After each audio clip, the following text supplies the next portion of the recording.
സമൂഹമാധ്യമങ്ങളിൽ നടക്കുന്ന അപവാദ പ്രചാരണത്തിന് എതിരെ നിയമ പോരാട്ടം നടത്തുമെന്ന് പ്രഖ്യാപിച്ച CPM നേതാവ് KG ഷൈനെ പിന്തുണ അറിയിച്ച് എഴുത്തുകാരി ദീപ നിശാന്ത്.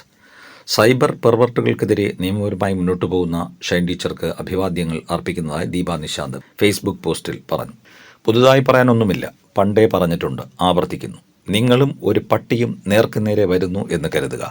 ഏറ്റവും ചുരുങ്ങിയത് നിങ്ങൾക്ക് മുന്നിൽ 4 പോംവഴികളുണ്ട്. 1, പട്ടിക്ക് നിങ്ങളെ കടിക്കാം, അതിന് പ്രത്യേകിച്ച് കാരണമൊന്നും വേണ്ട. 2, കടിക്ക് മുൻപ് നിങ്ങൾക്ക് പട്ടിയെ എറിയാം, അതിനും പ്രത്യേകിച്ച് കാരണമൊന്നും വേണ്ട. 3, പട്ടിക്ക് നിങ്ങളെ കടിക്കാതിരിക്കാം. 4, നിങ്ങൾക്ക് പട്ടിയെ എറിയാതിരിക്കാം. മേൽ പറഞ്ഞതിൽ ഏതാണ് സുഖം എന്ന് ചോദിച്ചാൽ പട്ടിയെ എറിയാതെയും പട്ടിയുടെ കടി കൊള്ളാതെയും ഇരിക്കുക എന്നതാണ് പട്ടിയുടെ മുൻപിൽ അകപ്പെട്ട എല്ലാവർക്കും അറിയാം.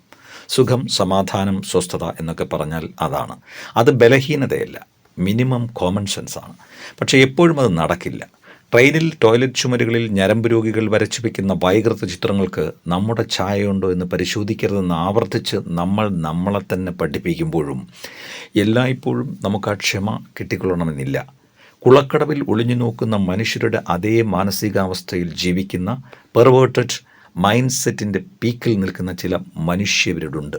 സ്ത്രീകൾ ഉൾപ്പെട്ട ഏതു വിഷയത്തിലും അവർ രതി തിരയും. അത് സ്വന്തം സൈബർ വാളിലും മറ്റുള്ളവരുടെ കമൻറ്റ് ബോക്സിലും ഛർദ്ദിച്ചിടും. ചില മഞ്ഞ ചാനലുകൾ തെറ്റിദ്ധാരണ ഉണ്ടാക്കുന്ന രതി സൂചനകളുള്ള ക്ലിക്ക് ബൈറ്റുകളിലൂടെ വായനക്കാരെ കൂട്ടാറില്ലേ? അതുപോലെ ഏതു വാർത്തയ്ക്കും വിമർശനത്തിനും ലൈംഗികമായൊരു മാനം കൂടി നൽകി മനുഷ്യരെ അവഹേളിക്കാൻ സെക്ഷലി പെർവേർട്ടായ ചില ജീവികൾ നിരന്തരം ശ്രമിക്കും. അത് അവരുടെ വികാരശമനം കൂടിയാണ്. അത്രത്തോളം ലൈംഗിക ദാരിദ്ര്യം അനുഭവിക്കുന്നവരാണ്. അതേ മാനസികാവസ്ഥയുള്ള സമാന മനസ്കരുടെ പിന്തുണയും അവർക്ക് വേണ്ടത് ലഭിക്കും. അത്തരം സൈബർ പെർവേർട്ടുകൾക്കെതിരെ നിയമപരമായി മുന്നോട്ട് പോകുന്ന KG ഷൈൻ ടീച്ചർക്ക് അഭിവാദ്യങ്ങൾ.